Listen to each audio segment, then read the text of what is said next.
Mga kababayan ko, naririto ako muli upang tuparin ang ating katungkulan at magbigay ng ulat sa inyo tungkol sa estado ng ating bansa at sa mga ginagawa ng inyong pamahalaan.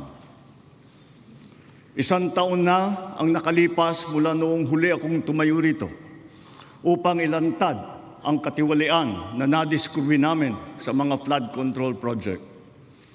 Gaya ng aking ipinangako sa inyo, nagsagawa tayo ng malawakan at malalimang investigasyon na walang pagkikiling kahit kanino man. Masusi nating sinuri at sinundan kung saan tayo itinuro ng ebidensya. Lahat ng kailangang gawin ay ginawa natin upang matuntun ang punot dulo. Mayroon ng mga unang nakasuhan at nakulong, mga kontratista, matataas na opisyal, pati na mga mambabatas. At dumating na tayo sa punto na ayon sa Ombudsman ay malapit na ang paghain ng patong-patong na kaso laban sa dating speaker. Masakit man sa akin ito, ngunit kailangan nating gawin ang tama. Hindi ako pangulo ng aking pamilya. Hindi ako pangulo ng aking kaibigan.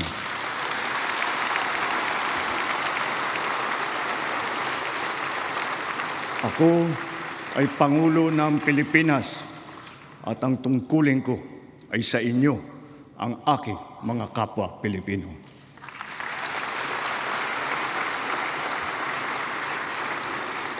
Kaakibat ng mga naisampang mga kaso tiniyak ng inyong pamahalaan na mababawi mula sa mga nagsabwatan ang nakuha nilang pera ng taong bayan. Gayon din, pinigilan natin ang paglabas ng pera ng bayan na ipambayad pa dapat sa mga depektibo, peke o guni-guning mga proyekto at mapupunta lamang sa mga bulsa ng mga tiwalaing kontraktor at opisyal. Halos 25 bilyong piso ang halaga ng nabawi, frozen at napreserbang mga pera at ari-arian ng mga akusado.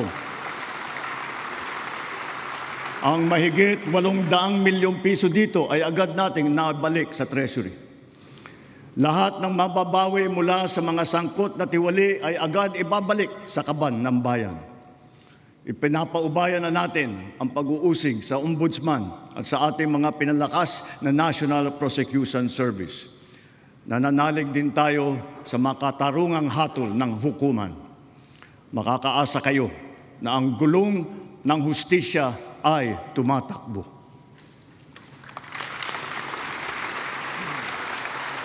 Sa kabila ng mga kaganapang ito, kailangan natin umusad tungo sa pagbabago.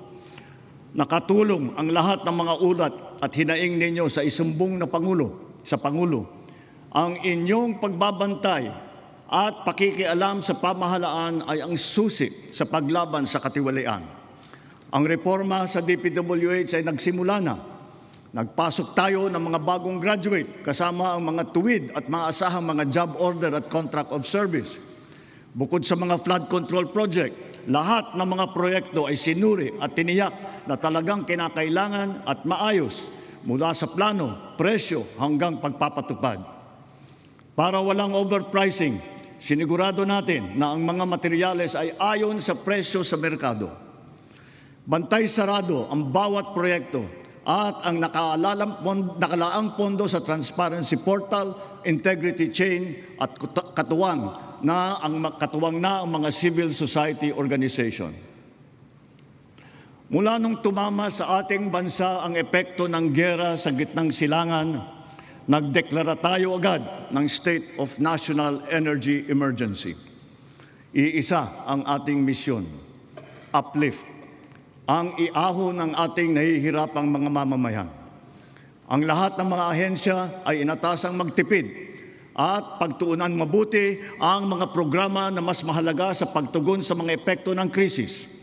Ibinuhos natin ang pondo kung saan karapat-dapat at mas kinakailangan sa mga pangunahing serbisyong ramdam at tiyak na makakatulong sa ating mamamayan.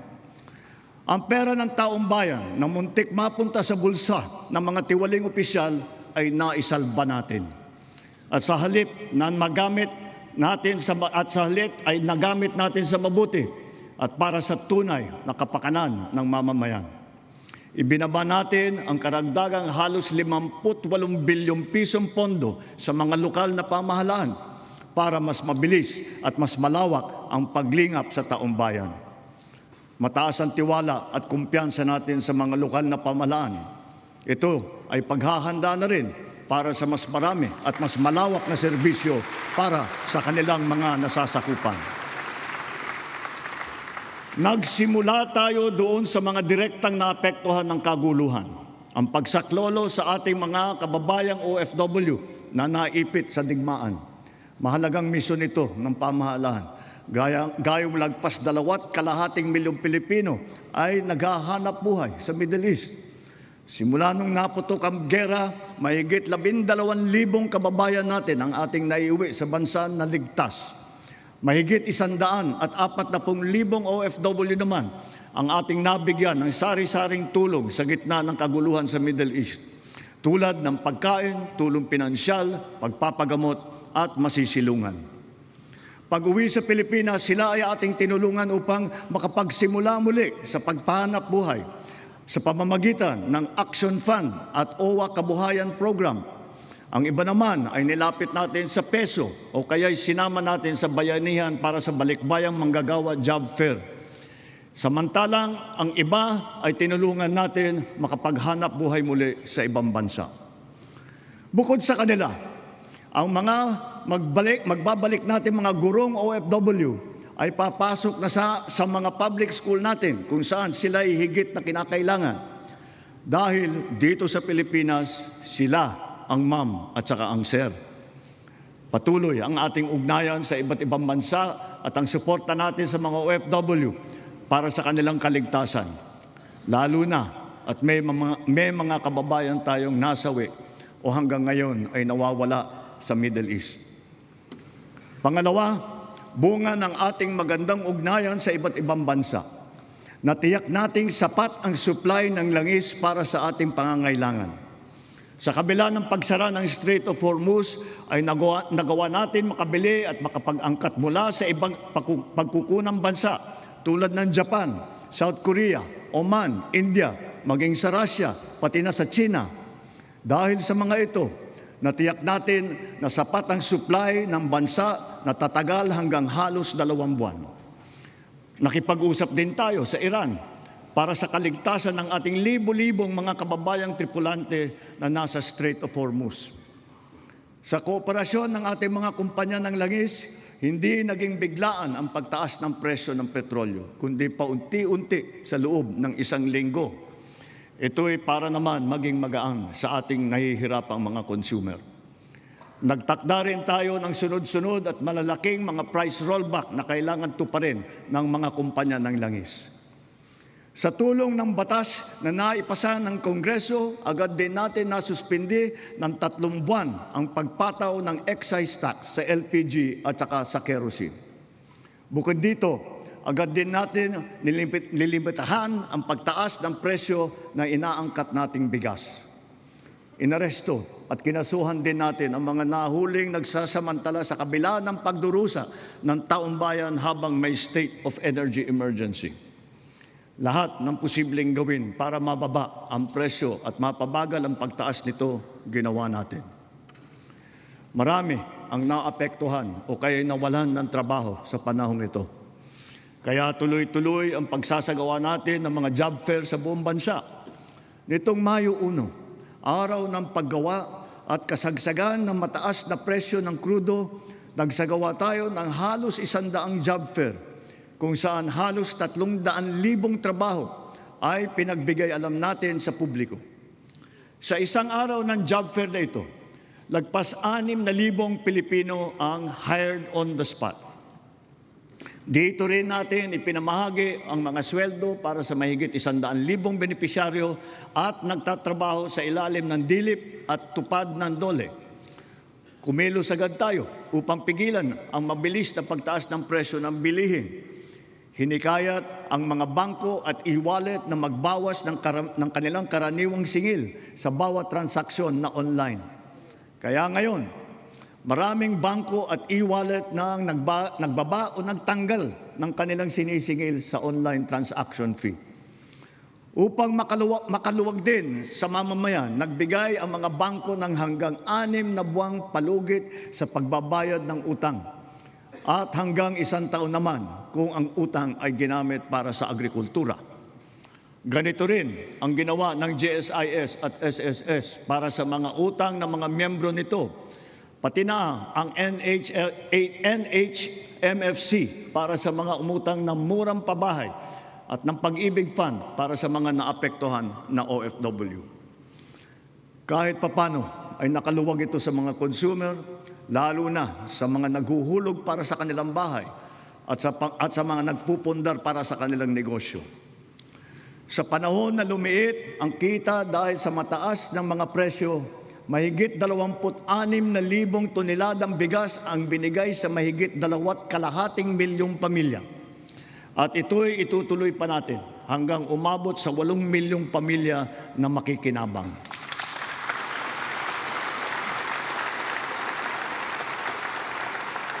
Patuloy pa rin ang programang Benteng Bigas Meron Na. Ito'y nakakapagbigay ginhawa sa mahigit 12 milyong Pilipino sa buong bansa. Ang mahigit 800 nating kadiwa ay nasa buong Pilipinas ay sabay pa rin nakakatulong sa mga namimili at sa mga magsasaka at mangingisda na direktang nakakapagtinda ng kanilang mga produkto. Nagbigay din tayo ng suporta sa halos 2 milyong magsasaka at mangingisda sa kasagsagan ng mataas na presyo ng langis sa ilalim ng Presidential Assistance to Farmers, Fisherfolk and Families o yung tinatawag na PAF.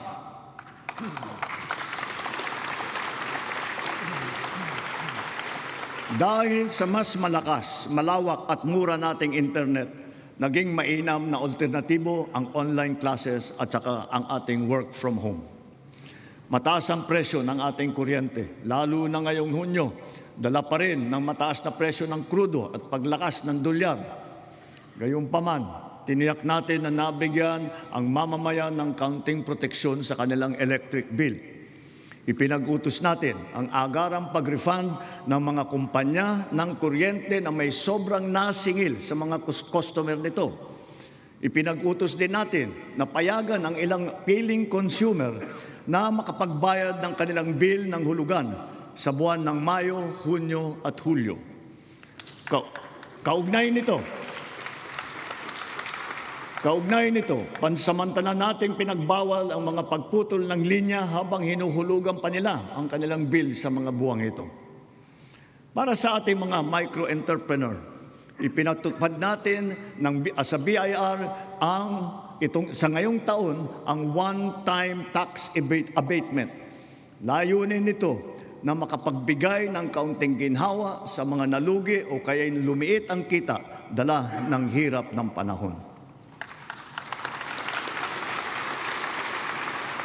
Ang sektor ng transportasyon ang pinakamatinding tinamaan ng epekto ng krisis. Super, operator, pasahero, manggagawa o negosyo man, lahat ay umaray sa matarik na pagtaas ng presyo ng produktong petrolyo. Ngunit hindi natin kayang hayaan tumigil o maantala ito dahil ito ang nagsisilbing piston ng ating ekonomiya. Ang mga super ay natulungan ng cash relief mula sa ating programang AIX. Mayroon din 10 piso kada litro na diesel subsidy para sa mga pampasaherong jeepney at UV Express upang may dagdag na pangkarga. Bukod pa rito, mahigit 1,800,000 nagpapasada ang nahandugan din ng tulong ng AIX. Para naman sa mga pasahero, nagkaroon ng mga libreng sakay kung saan sinigundahan pa ng ilang mga ahensya ng pamahalaan gamit ang kanilang mga sasakyan. Humalili rin ang DA sa paghatid ng mga kargamento ng produktong agrikultural sa mga sentro ng kalakalan sa buong bansa. At para lalo pang makatulong ng sabay sa tsuper at pasahero, binuhay natin ang service contracting program para sa pampublikong bus at ang ating mga jeep.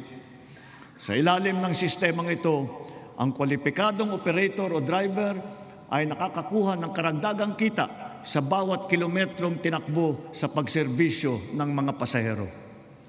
Sa panig naman ng pasahero, kung hindi man libre ang sakay, meron silang 20% na discount sa pamasahe. At ang diskwentong ito ay dagdag pa sa karaniwang 20% discount para sa mga estudyante, sa senior at saka sa may kapansanan. Ibig sabihin, para sa ating mga priority passengers, 40% ang kabuuang diskwento nila sa pamasahe. Nariyan din ang tupad, tuloy pasada, kung saan nagkaroon ng dagdag na kita ang mga tsuper na pampasada. Sa mga programang ito pa lang, milyong-milyong Pilipino, driver man o pasahero, ang nakaramdam ng kaunting ginhawa sa kanilang mga biyahe araw-araw mula nang ito'y nailunsad. Dito sa Metro Manila, ang lahat ng mga sumasakay ng LRT2 at MRT3 ay patuloy na nagiginhawaan ng 50% diskwento sa pamasahe. Bukod pa ito sa mga espesyal na diskwento na ating ibinibigay tuwing linggo at mahahalagang kapistahan. Sa ating mga paliparan at pantalan, pansamantala nating binaba ang sari-saring mga bayarin sa paggamit ng mga pasilidad, gaya ng terminal fee, landing and take-off fee, harbor fee, anchorage at berthing fee, pati mga storage fee. Halimbawa, sa Cebu Port, naging libre ang terminal fee. Sa mga paliparan naman,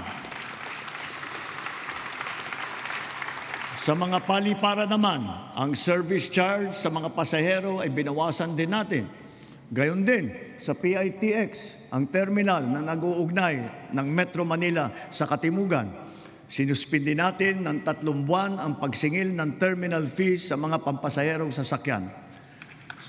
Sa mga expressways naman, sila ay may diskwento sa toll fee na umabot hanggang halos 200 piso.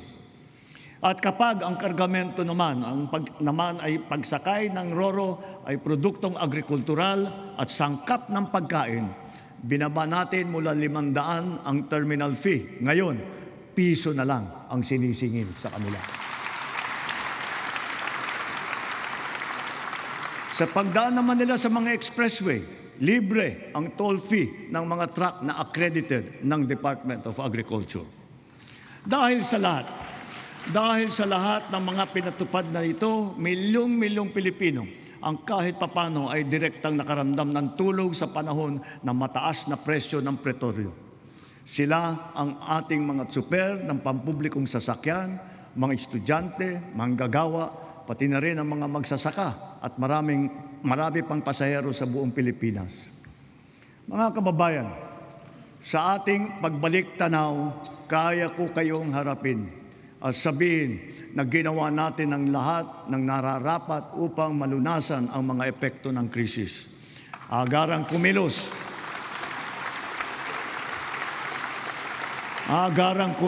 ang buong pamahalaan upang tumulong sa mamamayan.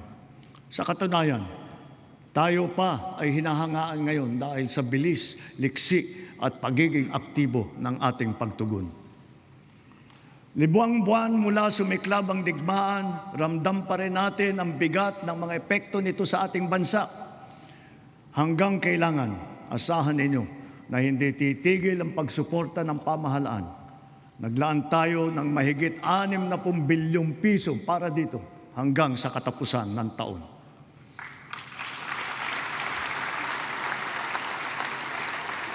Ang pondo na naisalba natin na balak ibulsa ng mga tiwaling opisyal ay sa taong bayan natin ibinubuhos. Ngayon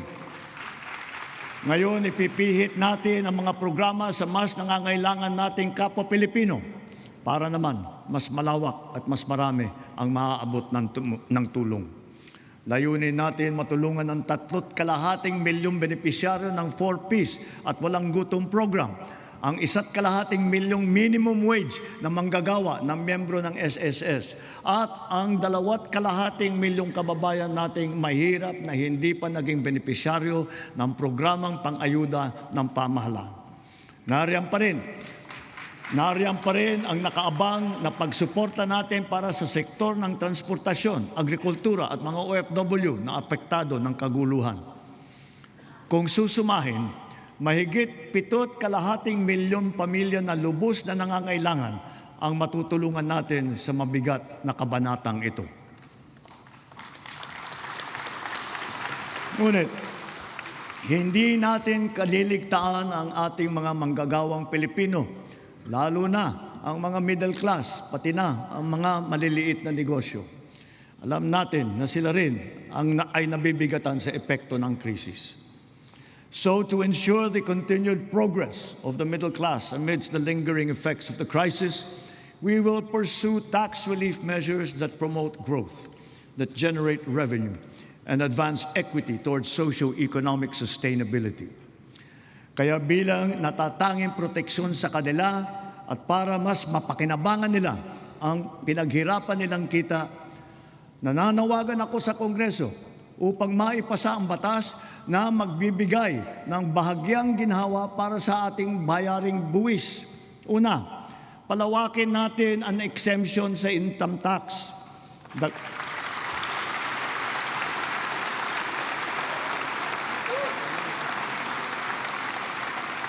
Dagdagan natin ang mga manggagawang malilibre sa buwis sa kanilang kita. Isasama na natin ang mga kumikita ng hindi lalagpas sa 350,000 pesos kada taon.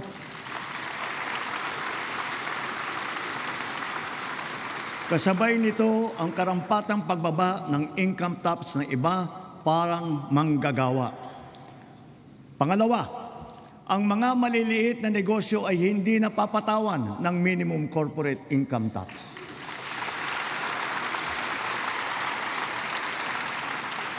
Pangatlo, para mapanatag ang loob ng taong bayan ang pagbigay ng amnesty para sa mga hindi nabayarang buwis tulad ng income tax, estate at donors tax at value-added tax.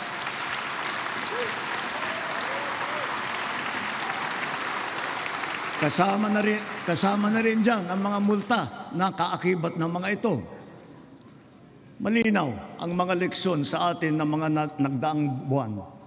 Una, ang kahalagahan ng seguridad at katatagan ng bansa pagdating sa enerhiya at sa pagkain, ng ating ugnayan sa ibang bansa at ng bawat mamamayan kahit saan man sila naroroon.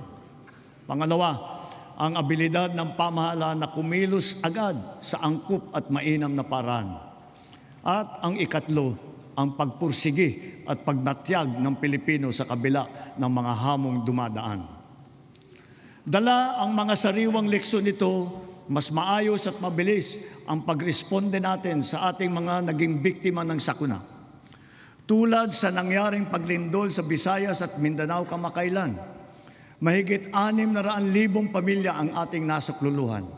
Lampas 3 bilyong piso ang ating binuhos para sa agaran tulong sa mga pamilyang lubos na naapektuhan. Ito'y sa pamamagitan ng pagkain, pagpapagamot, tulong pinansyal at pabahay. Unti-unti na rin nating naaayos ang supply ng tubig at kuryente, linya ng komunikasyon at mga daan sa mga apektadong lugar. Hindi lamang minsang paghatid ng tulong ang ating ginagawa. Ang misyon natin ay sila'y muling makabangon at maitaguyod.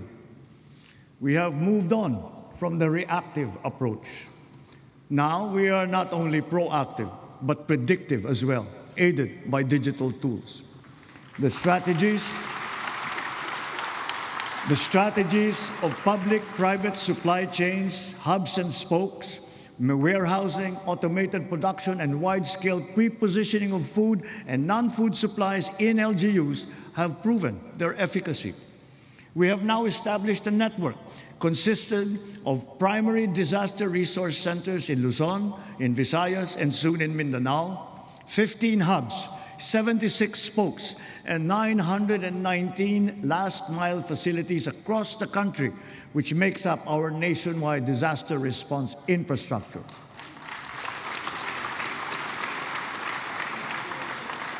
Because of this robust system, delivery of emergency nourishment and relief to target areas is now made possible under 24 hours. Sa panahon ng krisis o kalamidad, handa na ang pamahalaan sa pagpapadala ng mga mobile energy system upang makapaghatid ng emergency power sa mga lugar na nawalan ng kuryente.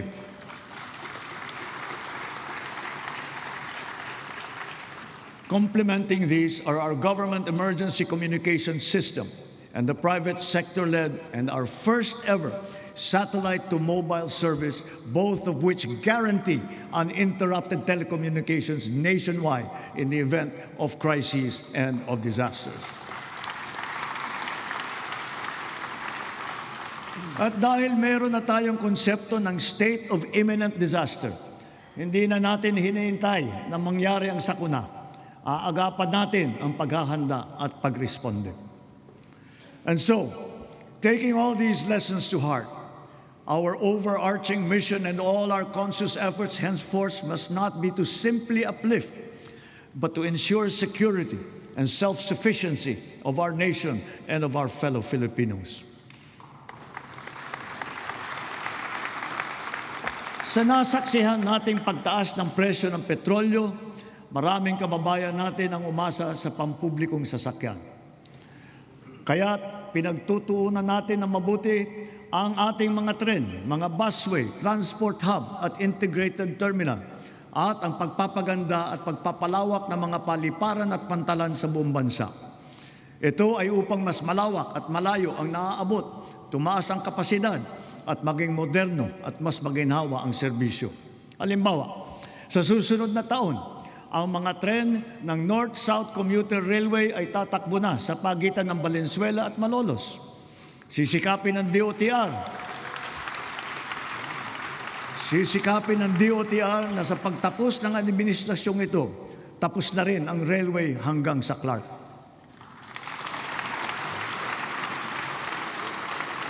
Sa susunod na taon, bubuksan na rin ang 12 stasyon ng MRT-7. Matapos ang halos 3 dekada, may bago ng linya ang MRT na tutulak pa hanggang Sacred Heart sa Quezon City mula sa North Avenue. At balang araw, aabot pa ito hanggang San Jose del Monte, Bulacan. Sadyang napakalaking ginhawa nito sa halos 1 milyon na pasahero bawat araw. Thanks to the recently enacted Accelerated and Reformed Right-of-Way Act, right-of-way issues are now more quickly resolved, removing the biggest choke point in our mass transit development program. Sa kabilang banda, yung unang bahagi ng Cebu Bus Rapid Transit ay bukas na.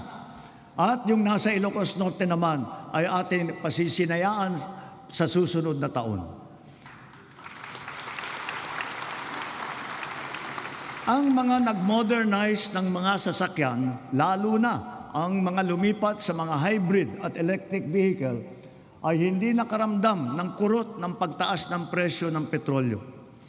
Consistent with our clean energy drive, we have encouraged the adoption of electric vehicles. We have removed all tariffs on EVs until 2028 to bring down market prices. And government has also been mandated to prioritize electric vehicles and their refleeting plans. This clean and green policy is two-pronged. It shall also spur growth of our domestic local industries across the EV value chain, specifically those involved in the vehicle assembly and manufacturing of batteries and related spare parts. Mitiin natin na sa pagdating ng 2040, kalahati ng mga sasakyan natin ay EV na. Ang ilang makabagong love bus at ang articulated bus na gagamitin sa Davao City, mga EV na. Ang MB Dalaray naman na pinasayaan natin kamakailan lamang ay isa ring EV na nabuo sa pagtutulungan ng UP at saka ng DOST. Sa darating na panahon, ang ganitong electric ferry boat ang gagamitin sa Pasig River Ferry Service mula Pinagbuhatan sa Pasig hanggang Escolta sa Maynila. Kaya hinihiling ko ang suporta ng buong industriya upang mapaandar na natin sa lalong madaling panahon ang ating minimiting modernisasyon ng mga pampublikong sasakyan. Titiyakin natin na magiging makatao, magaan at makatarungan ang pagpapatupad nito. Tulad ng aking nabanggit, dapat mataas ang kalidad, matibay at maghahatid ng pangmatagalang ginhawa sa taong bayan ang lahat ng pampublikong infrastruktura. Ngayong taon, matatapos na ang bahagi ng South Luzon Expressway TR4 mula sa Santo Tomas City, Batangas, papuntang Tiaong sa Quezon.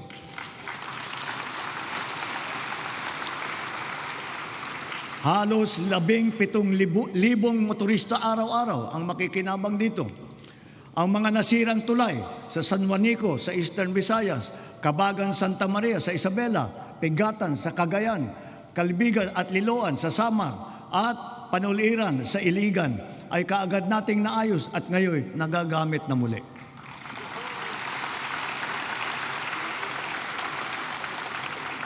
Bukod sa 137 evacuation center na naitayo sa buong bansa, magsisimula na ngayon taon ang pagpapatayo ng Ligtas Pinoy Centers. Una doon sa mga lugar na madalas tamaan ng hagupit na panahon, tulad ng Bicol, Eastern Samar, Bukidnon, Davao de Oro. Ang mga gusali na ito ay dinisenyo upang kayanin ang mga malubhang kalamidad tulad ng super typhoon na 340 kilometers per hour, ang lakas ng hangin at ang magnitude na 8.4 na lindol. Ganon din dapat ang taas ng kalidad at tibay ng lahat ng pribadong infrastruktura. Ang lahat ng gusali sa ating bansa ay dapat handa at kayang manatiling matatag at nakatindig laban sa anumang banta ng sakuna at kalamidad. Kaya akma lamang ng bigyang halaga at pagtuunan ang pag-amyenda ng National Building Code upang maging alinsunod ito sa mga modernong pamantayan.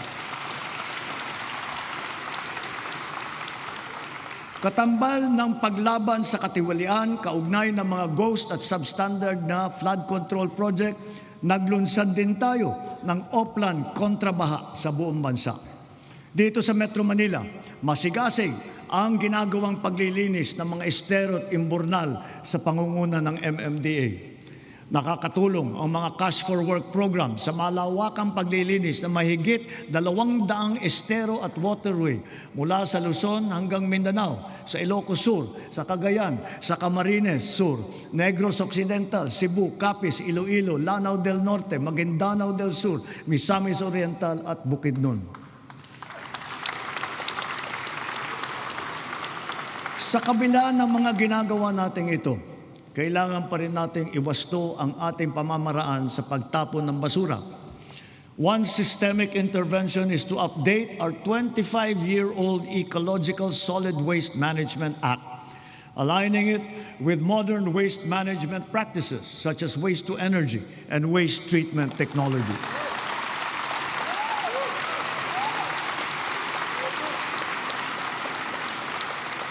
As we recalibrate our solid waste management systems, we can draw inspiration from the solid waste management practices being championed by the MMDA here in Metro Manila, such as waste recovery, processing, upcycling. For example, what used to be the Carmona Sanitary Landfill of the 1990s is now the MMDA Nature Park. And more than a multi-purpose green space, it shall soon be the base of its high-level disaster preparedness training and simulation exercises. Gayon din, ang ating sistema ng agrikultura ay pinapatatag natin upang magarantiya ang ating supply ng pagkain at maipababa ang presyo nito para sa lahat. Ang sari-saring mga programa tulad ng puhunan, farm input, kagamitan, kaalaman, pati na insurance ay tumutulong sa mga magsasaka at mangingisda. Kaya mula noong 2023, patuloy na tumataas ang produksyon ng bansa. Lumalakas ang cropping intensity, dumadami ang ani tulad ng palay, mais, asukal, baboy at manok. Dala ito ng malakas na buhos ng suporta sa sektor. Ang gumaganda at lumalawak na sakop ng infrastruktura at sistema ng irigasyon at tumataas na antas ng mekanisasyon. Nagbubuklod na rin ang mga magsasaka at mangingisda at nabibigyan ng makabagong teknolohiya, binhi at mga pasilidad at kagamitan. Ilan sa mga ito ay ang 145 rice processing system, 3 malaking cold storage facility at halos 40,000 makinarya. Ang mga taniman naman ng niyog ay dumadami at lumalawak din, dala ng ating programa na malawakang pagtatanim sa buong bansa. Nakapagtanim na tayo ng 18 milyong puno at layunin po natin na sa pagkatapos ng administrasyong ito, makakapagtanim tayo ng 100 milyong puno ng niyog sa Pilipinas.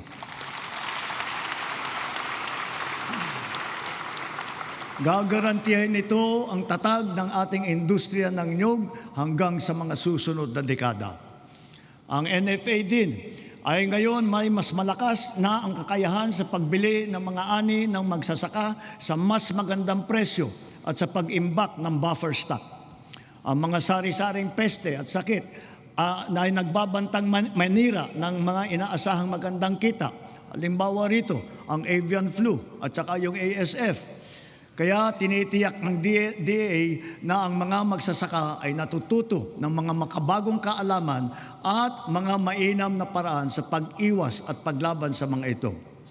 Gayunpaman, ang insurance ay nagsisilbing mabisang panangga laban sa pagkalugi dala ng pagkawala o pagkasira sa hindi inaasahang pangyayari.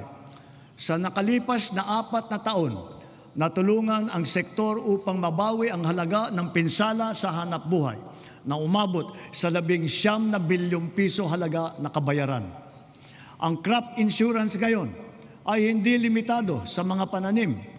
Kasama sa saklaw nito ang mga alagang hayop, palaisdaan, mga gamit at pasilidad, pati sasakyan na pang-agrikultura. Meron ding life insurance para sa mismong magsasaka at mangingisda. Papalawigin pa ng Philippine Crop Insurance Corporation at DA ang kaalaman ng mga magsasaka at mangingisda tungkol sa crop insurance. Upang makapagbigay ng kapanatagan sa isipan ng mga benepisyaryo ng agrarian reform, wala tayong tigil sa pamamahagi ng mga titulo sa lupa na ginawad sa kanila. Kaya sa loob ng 4 na taon, lagpas 400,000 titulo na ang suma total ng atin na ipamahagi sa kanila, na may kabuong lawak na mahigit 500,000 hektarya. Tatapusin na natin ang pamamahagi ng mga titulo sa susunod na taon. Marami sa benepisyaryo ang naghintay ng 30 hanggang 60 taon.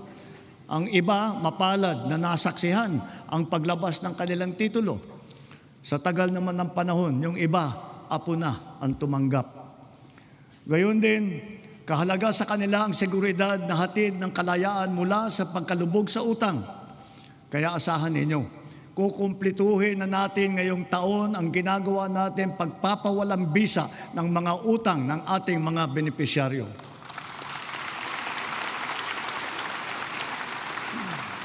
Sa kabila ng mga ito, patuloy pa rin ang suporta ng DAR sa reformang agraryo tulad ng irigasyon, mga daan, makinarya at mga pautang para sa mga benepisyaryo nito. Kaya sinasabi ko, Secretary Conrad, huwag mong munang isipin na pwede ka na mag-retire. Marami ka pang trabaho na gagawin sa DAR. Ang mga nagdaang buwan ay nagpaalala sa atin na kailangan natin paramihin ang pinagkukunan natin ng kuryente. Ito ay isang tanda ng pagiging matatag na bansa. Kaya't kasalukuyan nating binabantayan at tinututukan ang 200 proyekto na matatapos hanggang sa dulo ng administrasyong ito. Ang kabuuang kapasidad ng mga ito ay halos 10,000 megawatt. 45 sa mga ito ay natapos na at 31 ay matatapos ngayong taon. At ang 124 naman ay inaasahang matatapos hanggang sa 2028. Dagdag pa rito ang mahigit 1,700 megawatt na hatid ng mga proyekto para sa energy storage system na may kakayahang mag-imbak ng kuryente.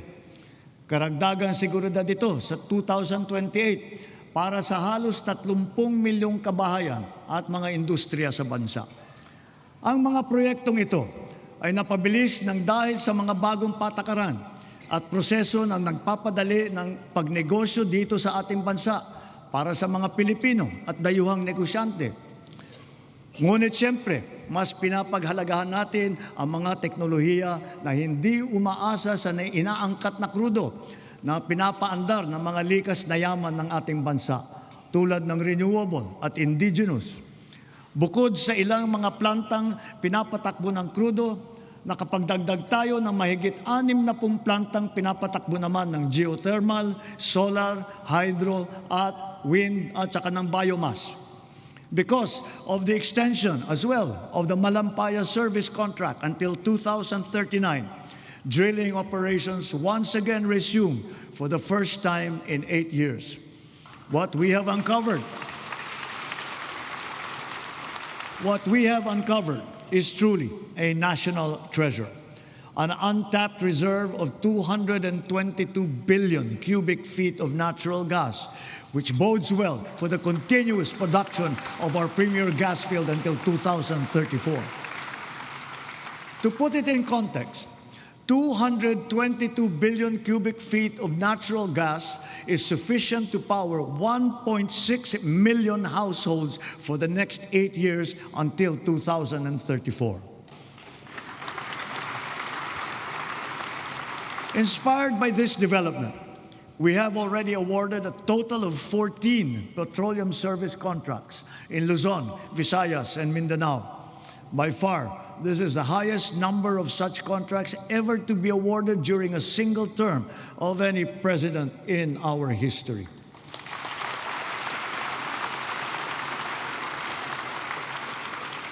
Four of the contracts that we have so far awarded are for the production of hydrogen.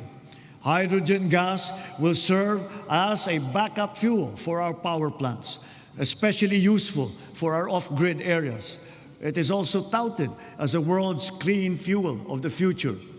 Two of the newly awarded petroleum service contracts are co-managed with the BARM government. This is the first time in our political history.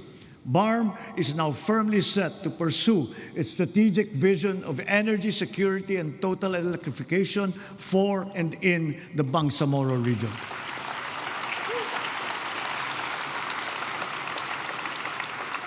Sa kabila ng mga nailatag para sa ating seguridad sa enerhiya, panatag ang aking loob na kaya nating umangat pa. We have begun to embark on the establishment of hydrogen power plants. Multiple projects are now in their pre-developmental stage in Marinduque, in Masbate, Zamboanga, Sibugay, Basilan, and other potential areas. Pushing the envelope further, perhaps it is time for us to revisit nuclear energy production.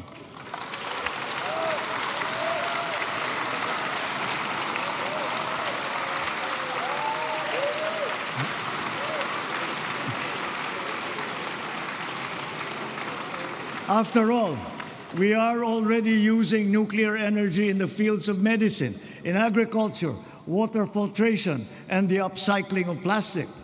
We are confident in its capacity to reinforce our energy security and to bring down the cost of electricity in our country. Titiyakin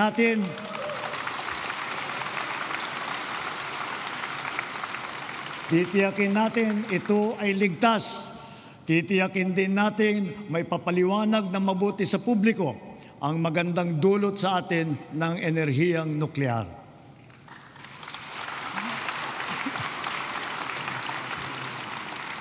Mga kababayan, sa lahat ng mga ginagawa natin sa sektor ng enerhiya, maninaw din sa pamahalaan ang hinaing ng taong bayan na pababain ang presyo ng kuryente sa bansa.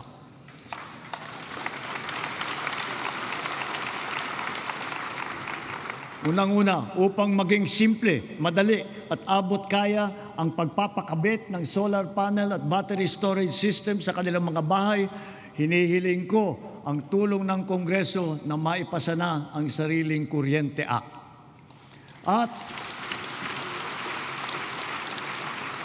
At kung pagbawas ng presyo ang usapan, sa aking palagay, panahon na para tanggalin na natin ang systems laws na pinapasa sa consumer.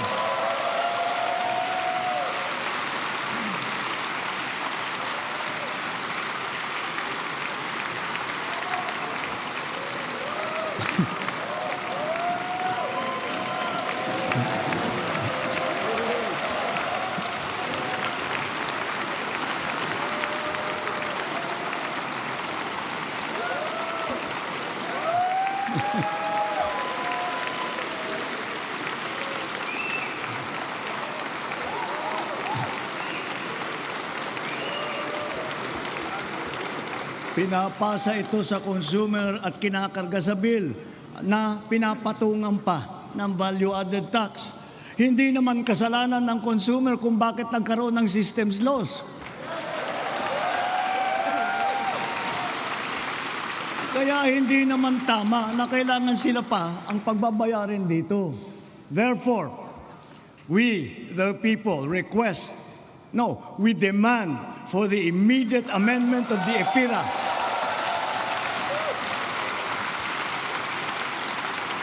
and to prohibit charging systems laws against consumers, including the value-added tax thereon.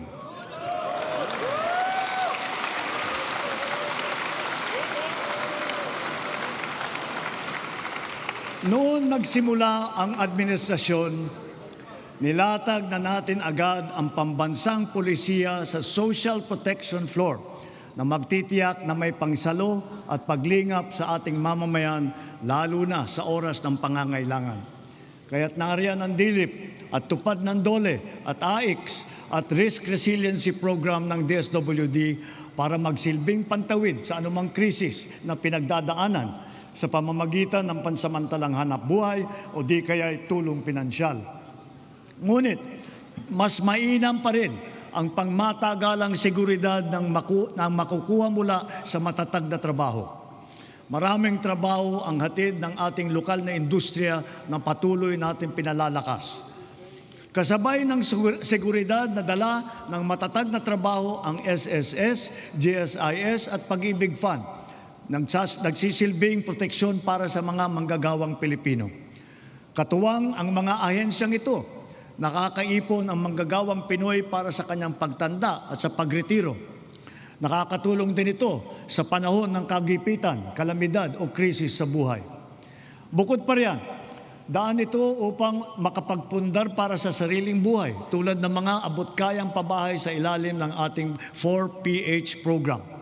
Nariyan ang DSUD at mga ahensyang kasapi sa sistema ng pabahay upang matupad ang pinapangarap ng natahanan ng Pilipino. Katuwang ang pribadong sektor at lokal na pamahalaan. Puspusan natin pinupuno ang kakulangan sa pabahay sa buong bansa. Ito ay ginagawa natin sa pamamagitan ng mga bagong komunidad, mga acquired asset ng Pag-ibig Fund, Community Mortgage Program, Resettlement, at pati na mga paupahan. Sa ating programang pabahay, higit 500,000 bahay ang ating naitayo na at napondohan. Kasama ang higit 100,000 bahay na naidagdag natin sa loob lamang ng isang taon sa ilalim ng pinalawig natin na 4PH program. Susi sa lahat ng ito ang magandang sistema ng pautang upang gawing mas abot kaya ang mga pabahay para sa mga Pilipino. Isa na rito ang Pag-ibig Fund. Ang kanyang 17 milyong miyembro ngayon ay patuloy pang dumadami. Kung kaya, ang pinupundar ng mga miyembro ay patuloy ding lumalago. Ngayon, itinaas natin sa 10 milyong piso ang limit sa pautang para sa pabahay. Halimbawa, dahil dito, ang mag-asawa na may mas kakayahang bumili ng pinapangarap nilang bahay para sa kanilang pamilya. Ngayon, halos 7 milyong OFW na ang nagkaroon ng insurance. Dahil dito, panatag tayo na ang mga OFW natin ay naaalagaan at natutulungan ng mabuti. Patuloy din na dumadami ang mga kasunduan natin sa ibang bansa para sa karagdagan oportunidad para sa hanap buhay. Napataas din natin ang minimum wage ng OFW, natin na namamasukan bilang kasambahay. Para naman sa ating mga pensyonadong uniform personnel na nagsakripisyo para sa seguridad ng ating republika, itinaas natin simula ngayong taon ang nakukuha nilang pensyon at subsistence allowance.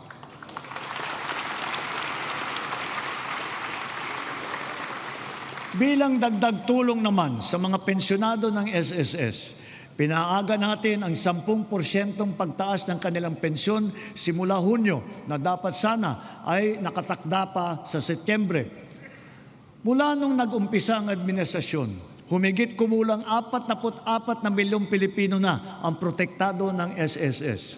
Mahigit 80,000 sa kanila ay mga tsuper, mga tindero, tendera, gig worker, mga job order at contract of service at iba pang mga nasa informal na sektor. Ang mga contract of service at job order ng pamahalaan, ipinagpatuloy natin ang kanilang mga serbisyo. Naglaan pa tayo ng karagdagang sahod para sa kanilang paghulog sa SSS, Pag-ibig at PhilHealth bukod sa iba pang mga benepisyo. Misyon natin na mas marami pang Pilipino ang makakasapi sa SSS, lalo na ang informal na sektor at mga self-employed na tulad nila. Kaya nananawagan ako sa buong sambayanan. Huwag natin ipagwalang bahala ang seguridad na handog ng SSS, pati na ang Pag-ibig Fund. Tiyakin po natin na ang wasto at buwanang paghulog para sa mga ikabubuti ng ating mga kinabukasan. Maganda ring balita na dumadami sa ating mga kababayan ang kumukuha ng insurance at pre-need mula sa pribadong sektor. Mainam din itong pagpundar para sa kinabukasan. Ito ay para sa lahat ng Pilipino. Ginawa rin itong mas abot kaya dahil sa mga micro-insurance plan. Ngayon na nasa merkado, ito yung mga rehistrado at lehitimo. At mas maganda rin ang balita sa ating kabataan. Sa kanilang murang edad ay nagbubukas na ng mga account sa bangko o kaya sa digital payment app. Hikayatin at turuan natin silang mag-impok at magpundar para sa kanilang kinabukasan. Gayunpaman, edukasyon pa rin ang siyang pangunahin nagtataguyod ng kakayahan. Kung kaya ito ang nangunguna sa listahan ng administrasyong ito.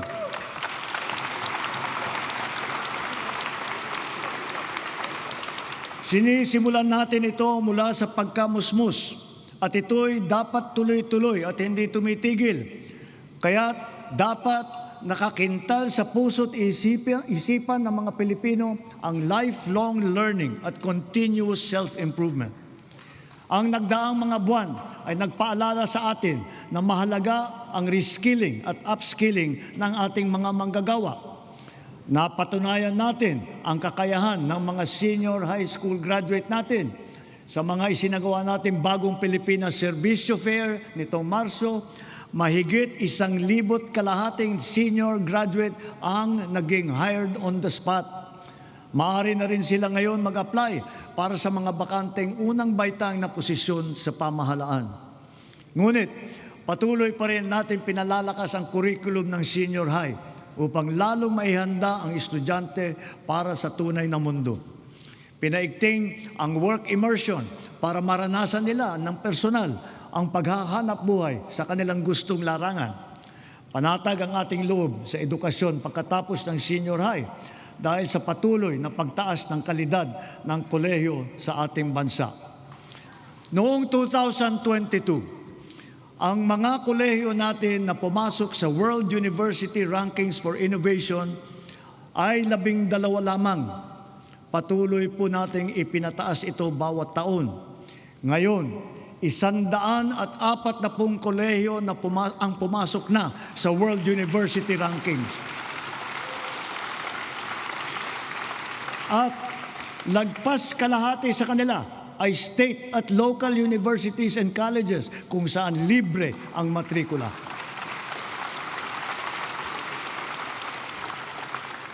Para mahikayat ang kabataan na magtapos ng kolehiyo, ang tanggapan ng Pangulo ay naglaan ng 100,000 piso para sa 5 estudyante sa bawat barangay sa buong bansa. Sila ngayon ang ating Presidential Scholar. Mabisang pambato rin sa buhay ang mga programa natin sa TechVoc o TVET. Sa ngayon, 81% na ang placement rate ng mga dumadaan sa kursong TechVoc. Halimbawa, sa programang Super Scholar at ang programa Entrepreneur, naturuan ang mga driver ng panibagong kaalaman na sa kanilang iba't ibang pangkabuhayan. Sa programa naman ng DOLE at DA, mahigit 10,000 magsasaka at mangingisda sa buong bansa ang matuturuan na rin sa mga bagong kaalaman. Ang TechPro ay nakapaloob na sa senior high at ito'y progresibo o ladderized upang maging tulay sa agarang hanapbuhay at hakbang din tungo sa patuloy na pag-aaral at pagsasanay. Maaring gamitin ng isang TVET graduate ang kanyang national certificate bilang pundasyon upang maituloy pa ang pag-aaral hanggang maging ganap itong kolehiyong diploma.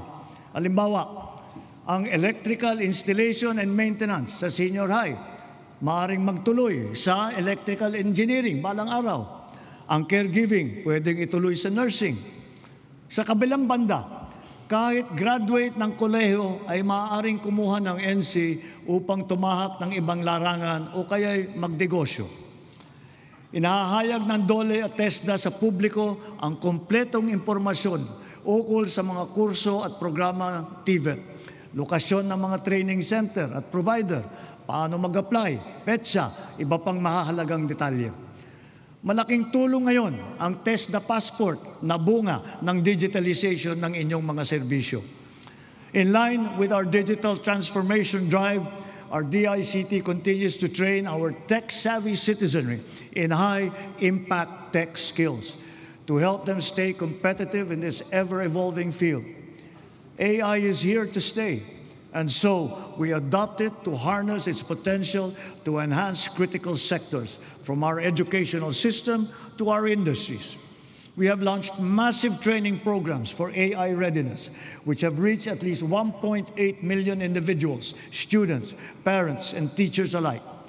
This success inspires confidence to further scale up our initiatives for AI literacy across all sectors.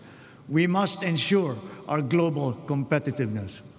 Within and beyond the academe, we must inculcate in our youth the virtues of critical thinking, innovativeness, creativity, as well as the ability to find solutions to problems.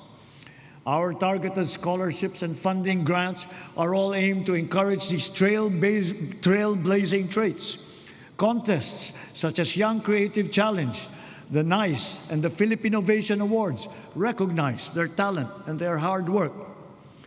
At the same time, we have to do more to protect our children. We must protect them from the harmful influences and forces that exploit their vulnerability. The corrosive influence of fake news, the unfettered exposure to pornography, even to minors, the constant depiction of casual violence, and the toxicity and hate culture pervasive in social media.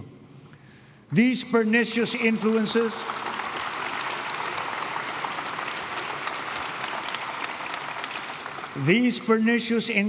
lead to issues of their mental health, rise in teenage pregnancies and HIV/AIDS cases, and other extremely harmful consequences.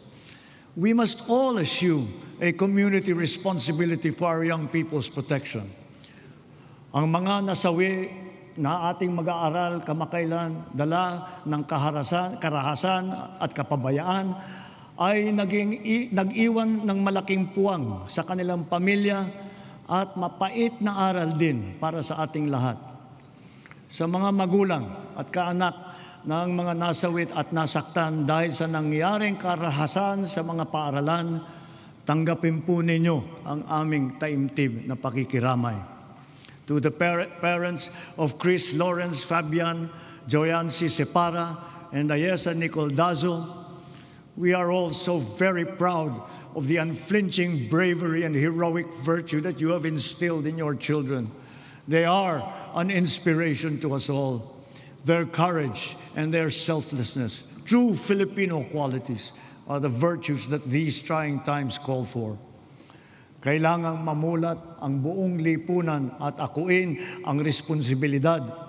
Pag-ibayuhin natin ang ating paggabay at pag-aruga sa ating mga kabataan. Magkakasama tayong lahat sa misyong ito, ang pamahalaan, pamilya, paaralan, simbahan, industriya, komunidad. Tatayo ang paaralan bilang pangalawang tahanan para sa kanila. Kaya hinahanda natin ang mga pampublikong paaralan upang tanggapin sila ng bukas palad. Ngayong school year, tuloy ang ating school-based feeding program bilang mabisang suporta sa pag-aaral. Sa programang ito, mapapakain natin ang mahigit 4.2 milyong kinder at grade 1 at mga mag-aaral na grade 2 at pataas na mga lubos na nangangailangan ng nutrisyon. Magtutulungan ang lokal na pamahalaan, ang barangay, PNP, DepEd upang palakasin ang seguridad sa paaralan. Siniguro ng DepEd na nakahanda, gumagana at alam ng lahat ang mga mekanismo at proseso sa pag-ulat, sa pagtugon sa mga insidente ng bullying, pati na sa mga iba't ibang emergency. Hindi hinahanda rin natin ang ating mga principal at guro upang mamagitan sa pag-ayos ng anumang hindi pagkakaintindihan ng mga estudyante.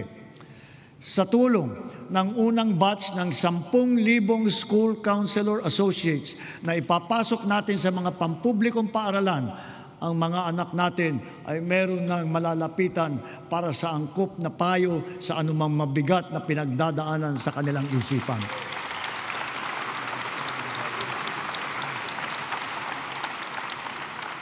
Hindi mawawaglit sa ating isipan ang karangalan at kadakilaan ng ating mga guro. Pinangako ko noong nakalipas na SONA na walang magre-retirong guro na Teacher 1. Ngayon, mahigit 80,000 guro at school head sa pampublikong paaralan ang na-promote gawa ng ating expanded career progression. Nagkaroon na rin ng mahigit 30,000 karagdagang posisyon para lumakas ang puwersa ng mga guro.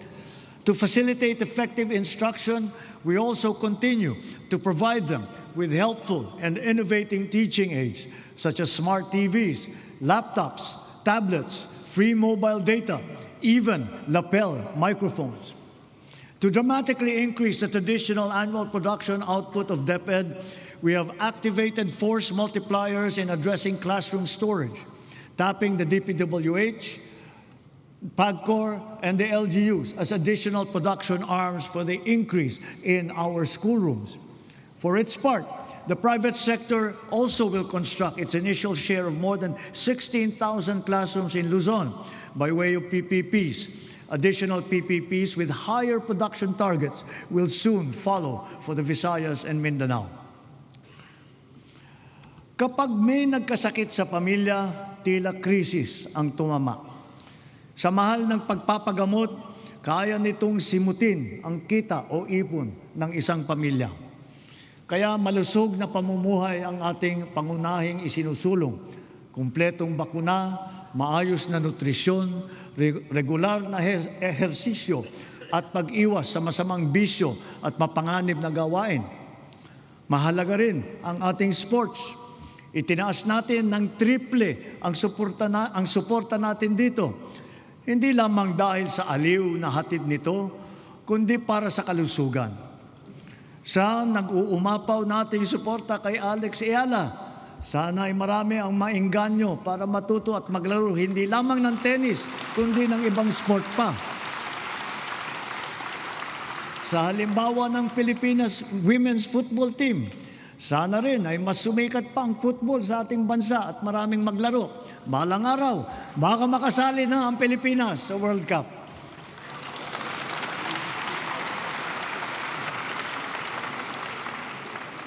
Ang ating sistema ng universal healthcare ay ang pangunahing seguridad sa kalusugan ng bawat Pilipino, katuwang ang DOH at saka ang PhilHealth. Daig ng maagap ang masipag. Ito ang layunin ng ating YAKAP program. Ilayo ang Pilipino mula sa sakit at tugunan ng maaga ang nagbabadyang karamdaman. Sa taong ito, 4.5 milyon na ang nakapagpatingin mula sa 25 milyong Pilipino nakarehistro sa programang ito. Hangad natin, mas maraming klinika pa ang makakasapi sa YAKAP upang mas marami pa ang pagpipilian ng ating mga mamamayan. Sa kaugnay nitong gamot program, ang miyembro ng PhilHealth ay makakakuha ng kailangang gamot mula sa mahigit 2,000 accredited na provider. Ang bawat miyembro ay may benefit limit pa na 20,000 piso kada taon.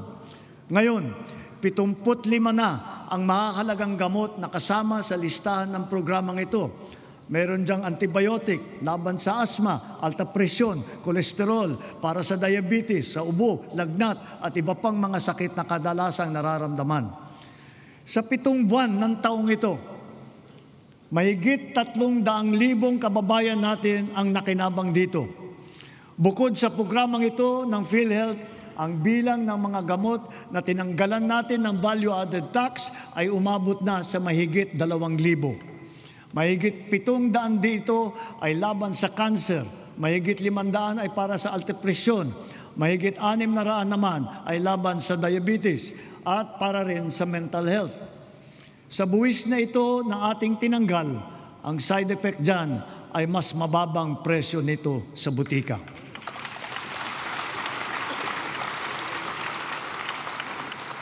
Ngunit kung pag-iwas sa sakit ang ating tunay na pakay, kulang pa ito. Kailangan mas maaga ang pagbabantay. Kaya pinapalawak pa natin ang programang ito. Sa susunod na taon, unti-unti nating isasama ang iba't ibang uri ng blood test at gamot upang mas maagang matukoy at mabantayan ang posibleng sakit sa bato, atay, thyroid at hepatitis B. Nariyan pa rin ang malaking suporta ng PhilHealth kung kailangan talagang magtungo sa pagamutan. Patuloy na pinaparami ng PhilHealth ang sakop nitong mga sakit, kondisyon at serbisyo. At itinaas din nito ang limit upang matiyak na sumasabay ito sa pagtaas ng presyo. Pinahahalagahan ng PhilHealth ang mga laganap at malubhang mga karamdaman tulad ng cancer at sakit sa puso. Kasama na rin ngayon ang pagpapagamot ng HIV/AIDS upang makatulong sa pagpigil na dumadaming mga kaso dito sa bansa. Pati na rin ang TB na kumikitil ng halos 100 buhay bawat araw dito sa atin. Para mapaganda pa ang suporta natin sa mga batang may developmental disabilities, dodoblehin natin ang PhilHealth package para sa pagpapatingin sa therapy.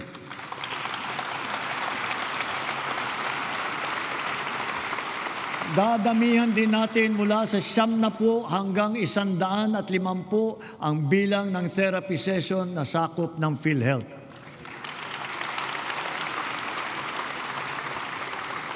Nakaantabay din para sa kanila ang Project Aruga ng DSWD para sa karagdagang tulong pinansyal. Mula sa lagpas 5 milyong pamilyang Pilipino na gumagamit ng PhilHealth noong 2022, umabot na sa mahigit 7.5 milyong pamilya ang nakatamasa ng mga benepisyo ng PhilHealth nitong nakalipas na taon. Lahat ng ito ay gawa ng ating masigasig na paghikayat, maayos na proseso ng pagrehistro at mas pinabilis pang pagbayad sa mga ospital at healthcare providers. At mula nung inilunsad matapos ng huling SONA, halos 3 milyon ng kapwa natin ang walang binayaran kahit 5 sa kanilang pagpapagamot gawa ng ating zero balance billing sa mga ward ng ospital ng DOH.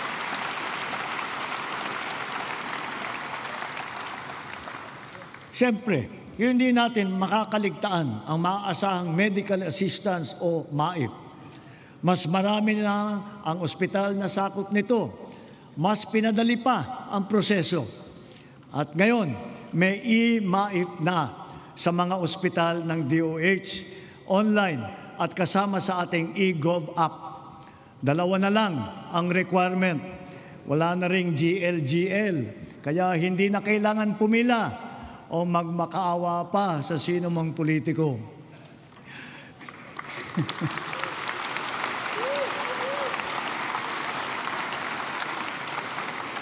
Sa mahigit 56 na milyong nakapag-download at gumagamit ng ating eGov app, ganong karaming Pilipino, kasama ang kanilang pamilya, ang madali nang maaabot ang napakahalagang medical assistance na ito mula sa national government. Kung kaya't sa puntong ito, mahigit 8 milyong pasyente na ang natutulungan ng maaasahang MAIP. Sa ating ginagawang mga pagbabago, mas marami pa ang matutulungan nito, anumang antas sa lipunan.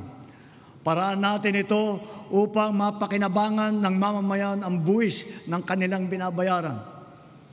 Malaking bahagi ng naisalba nating pondo mula sa korupsyon sa flood control project, binuhos po natin sa edukasyon, sa pagkain, sa DOH, PhilHealth at sa MAIP. Para talagang makatulong, makapagpagaling at makapagpalakas ng katawan ng Pilipino. Patuloy pa nating inaayos ang sistema ng mga ospital at mga pasilidad sa bansa, kasama ang mga bukas at mga specialty center. Mayroon din Valor Clinics na tanging para naman sa ating mga veterano at kanilang pamilya. At magsisimula na rin tayong iguhit ang plano para sa makapagtayo ng isang Virology and Vaccine Institute dito sa ating bansa.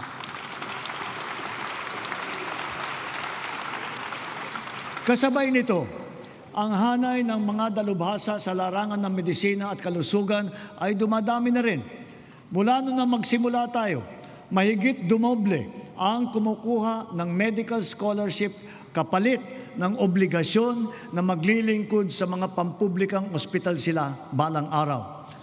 Sa kanilang pinamamalas na serbisyo publiko, ang ating mga doctors to the barrios ay nagsisilbing huwaran sa ating mga susunod na henerasyon ng mga Pinoy na doktor.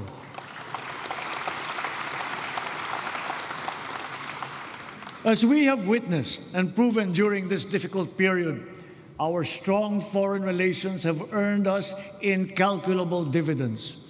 The Philippines is once again a full member of the community of nations.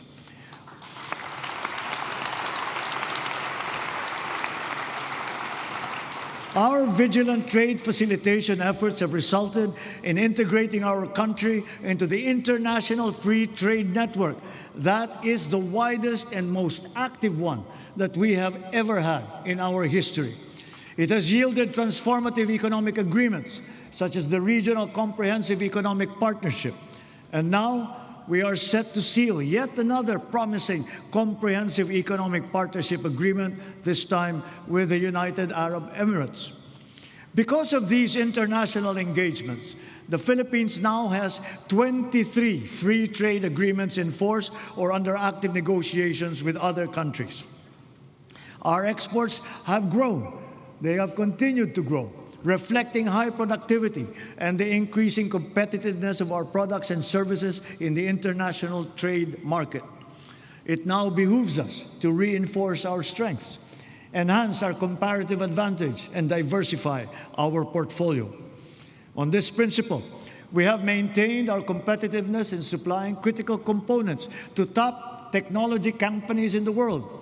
We have also maintained export competitiveness for our indigenous farm products, such as ube, coconut, bananas, other tropical fruits. And we have now ventured into new, invaluable ones like enoke mushrooms. Foreign investments continue to pour in because of our beneficial policies, especially those promoting ease of doing business and accelerating digital transformation that curb red tape and corruption. Over the past 3 years, more than 6 trillion pesos in investments have been facilitated through our green lanes. These are estimated to create over 400,000 jobs for our Filipinos. Our productive Our productive eco-zones lay down the fertile groundwork that brings these investments into actual fruition, posting consistent growth rates over the past 3 years. Extending beyond Metro Manila, from Luzon to Mindanao, promising new areas have been recently proclaimed, such as in Dumaguete and Misamis Oriental. And soon, we will also present a strong case for Palawan and for the halal industry. We continue to strive for bigger and greater things, venturing into areas heretofore unimaginable.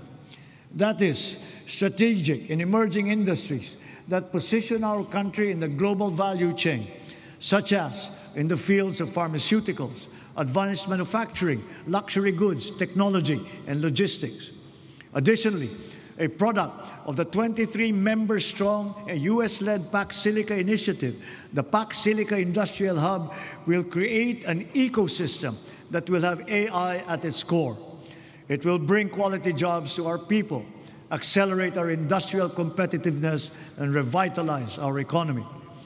As a strategic component of the Luzon Economic Corridor, the hub will be an advanced manufacturing and logistics center in the global AI and technology value chain.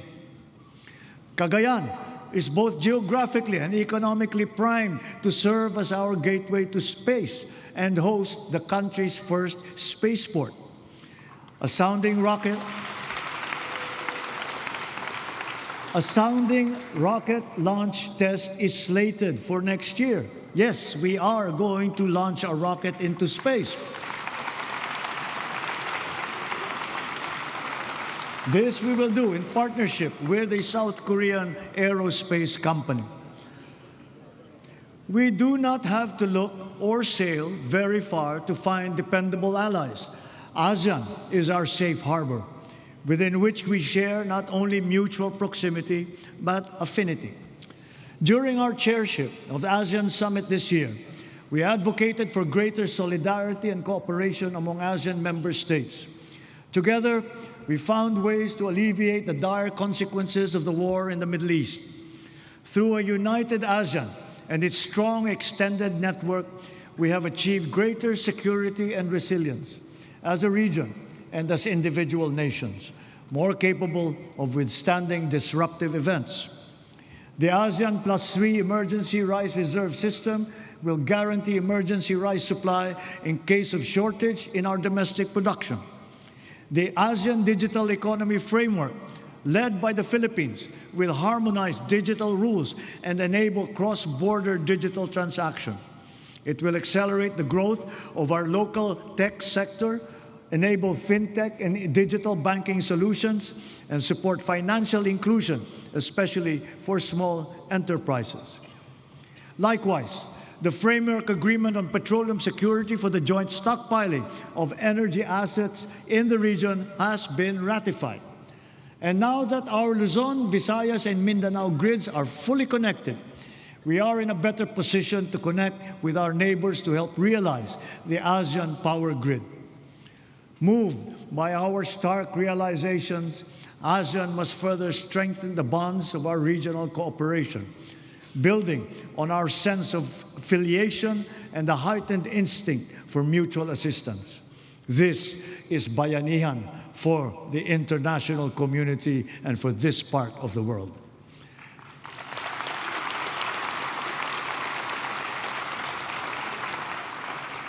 And more significantly, we in ASEAN, joined by the entirety of Filipinos who by nature are peace-loving, re-echo our unified appeal for an end to violent conflict. We appeal to all parties for a heightened sense of community, to a return to the table, armed only with a genuine desire for peace and for normalcy. True diplomacy builds, violent conflict only destroys. Peace and order are the foundations of security for our country, for our region, for the world.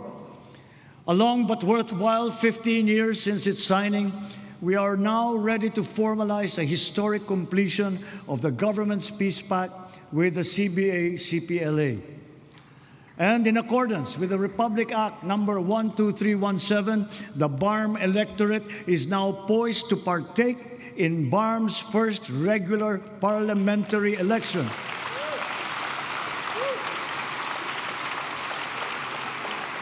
This is a critical accomplishment under the Comprehensive Agreement on the Bangsamoro.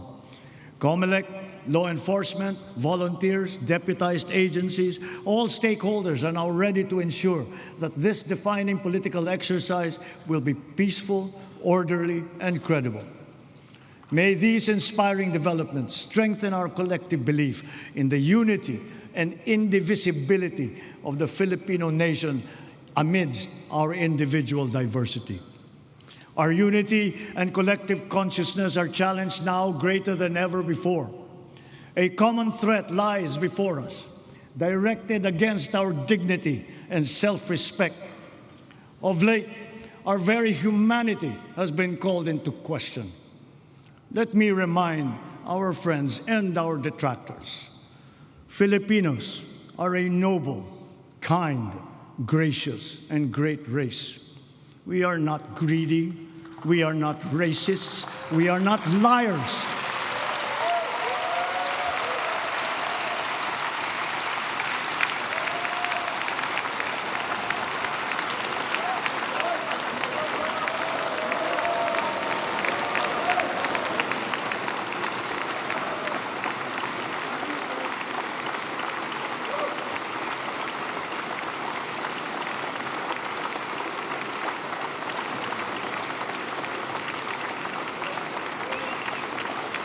We are respectful and we are dignified.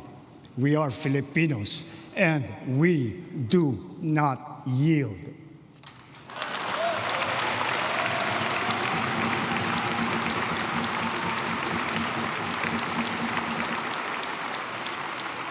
Just recently, we celebrated the 10th anniversary of the final and binding 2016 Arbitral Award, which stands as a definite benchmark for the interpretation and application of the UNCLOS. This is not a claim that we advance alone, nor is it one that we will abandon. Your government will do all that is necessary to continue upholding this award, utilizing every peaceful and legal means available to the Republic against any attempt, foreign or domestic, to undermine this achievement. We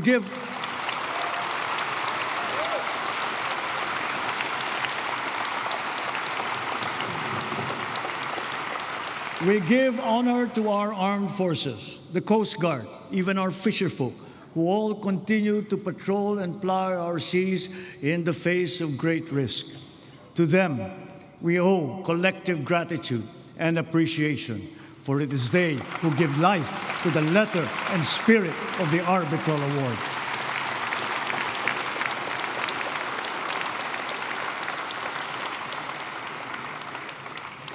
Mga kapwa kong Pilipino, sa ganitong mga banta sa ating seguridad, sa loob at sa labas ng bansa, tayo'y tumindig ng taas noo at magkapit-bisig. Dahil tayo man ay magkakaiba sa maraming bagay, iisa lang tayong lahi. Tayong lahat ay Pilipino, Pilipino sa diwa, Pilipino sa dugo. Manaig nawa ang pagkakaisa at ang pagmamahal natin sa inang bayan at sa kapwa Pilipino. Sa bagay na ito, hindi tayo magkakatunggali. Tayo ay magkakabigkis tulad ng ating pinamana sa ating buong kasaysayan. Sa mga pang-aalipusta, hindi tayo matitinag. Sa manlulupig, hindi tayo pasisiil.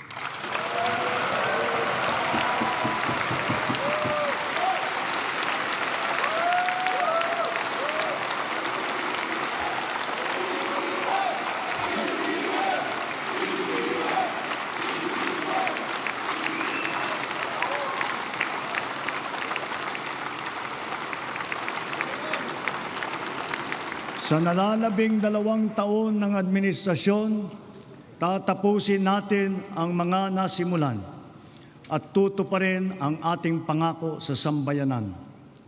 My beloved countrymen, let us continue the work that we have started. to make the Philippines the country that Filipinos deserve. There is no nobler cause than this. We do this for our children. We do this for our future. We can but do this because we love our country and we love our people. Maraming salamat po. Magandang gabi po. Mabuhay ang Pilipinas!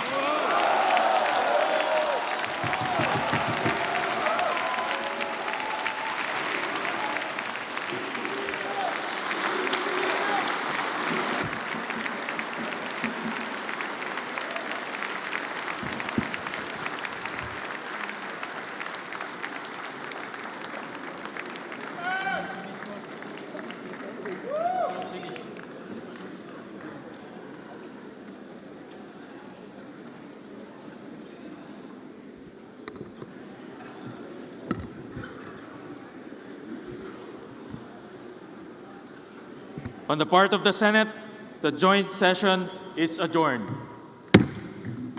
On the part of the House of Representatives, the joint session is adjourned.